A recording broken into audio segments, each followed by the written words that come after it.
नारंग साहब, मैं यही समझता था कि आप एक घमंडी और सरफिरे इंसान हैं, लेकिन आप तो बुज़दिल भी हैं। इसीलिए आपने मुझ पर धोखे से हमला करवाया। लेकिन एक बात याद रखिएगा नारंग साहब, मोहब्बत और नफरत की इस जंग में जीत मेरी ही होगी। पूरी उम्मीद है तुम्हें? इससे भी कहीं ज्यादा कि कल सूरज निकलेगा। अच्छा, अपनी हिम्मत और प्यार पर इतना घमंड है? घमंड नहीं, नाज है। लेकिन मैंने कभी इसका नाजायज फायदा नहीं उठाया, वरना मैं तुम्हारी बेटी को कब का ले जा चुका होता। तो आजमा कर देख लो, वो तुम्हारे साथ कभी नहीं जाएगी। मुझे मेरे खून पर पूरा भरोसा है। और मुझे अपने प्यार पर। वो तो अभी पता चल जाएगा कि सीमा हम दोनों में से किसको ज्यादा प्यार करती है। सीमा,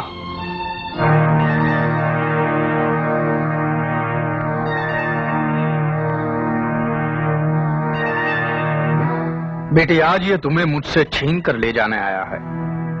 कोई भी फैसला करने से पहले सोच लेना, ये बंगला, ये गाड़ी, ये ऐशो आराम, ये सारी जायदाद, ये सब तुम्हारे लिए है।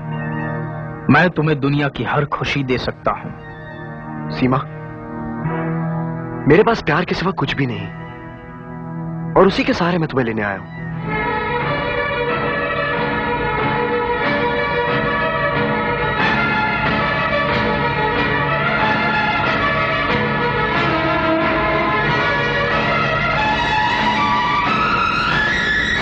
विजय, तुम जहां कहो मैं तुम्हारे साथ चलने के लिए तैयार हूं।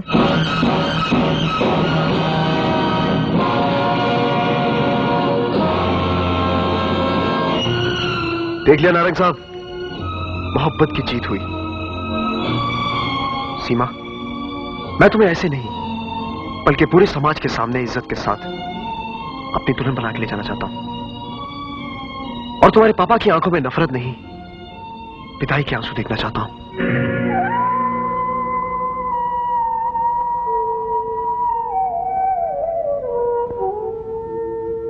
बेटी, तुम्हारे इरादों और विजय की इंसानियत के सामने मैं हार गया हूं।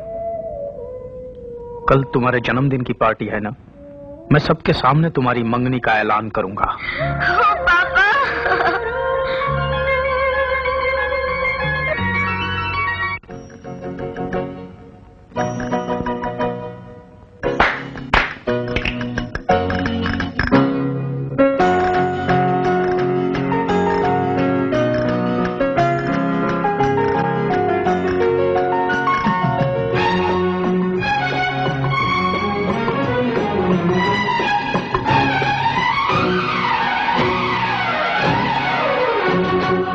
मोहब्बत की किताबों में ये बात लिखी है, मोहब्बत की किताबों में ये बात लिखी है।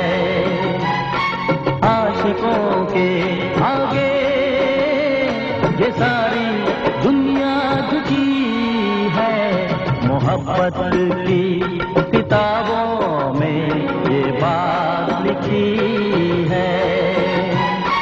आशिकों के आगे ये सारी दुनिया झुकी है, मोहब्बत की किताबों में ये बात लिखी है।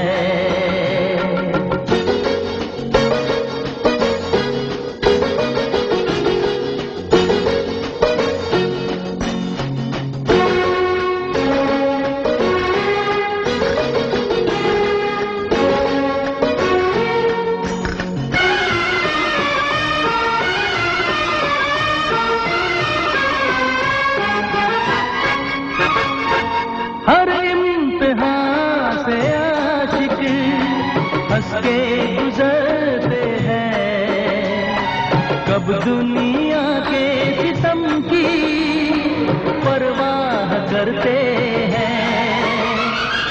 हर इम्तिहान से आशिक हंस के गुजरते हैं, कब दुनिया के सितम की परवाह करते हैं।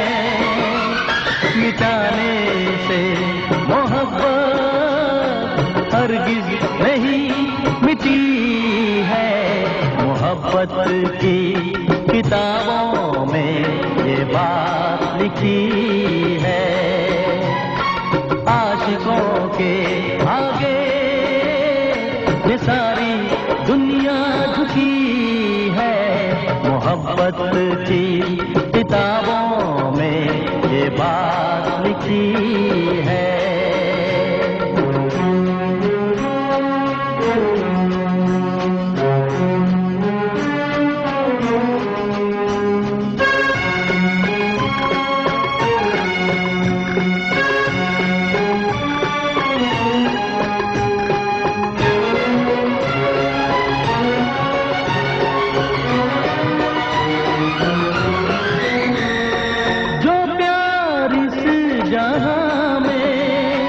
करते हैं किसी से जान लुटा देते हैं, चाहत में खुशी से सच्ची वफा हंस के शोलों पे चली है, मोहब्बत की किताबों में ये बात लिखी है।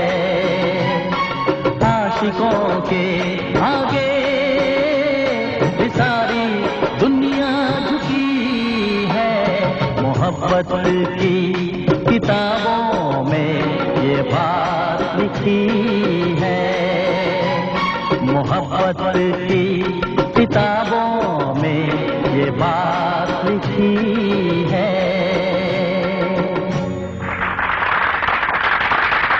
वाह वाह वाह, आशिकों के आगे दुनिया झुकी है। वाह वाह वाह, हम भी झुक गए भाई।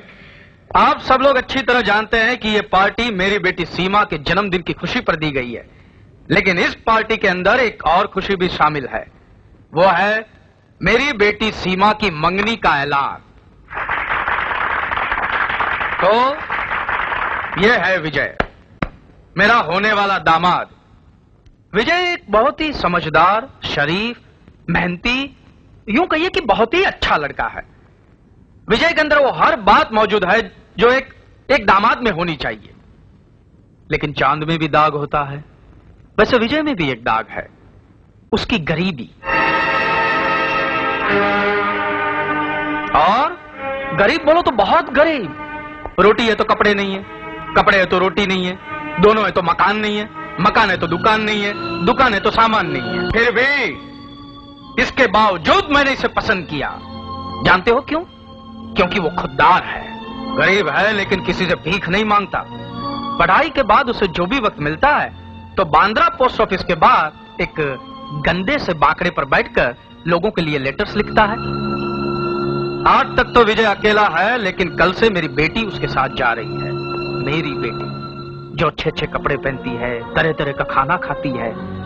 अब ये खुद रूखी सूखी रोटी खाने वाला मेरी बेटी का पेट क्या भरेगा? उसे अच्छे कपड़े कहां से पहनाएगा? और लोग ये कहेंगे कि भैया नारंग साहब की बेटी जो कल तक राजकुमारी लगती थी अब भिखारन लगने लगी है। ये मैं कैसे बर्दाश्त कर पाऊंगा? इसलिए मेरी आप लोगों से एक रिक्वेस्ट है कि आप में से कभी भी किसी को भी अगर लेटर्स लिखवाने हैं तो बांद्रा पोस्ट ऑफिस जाकर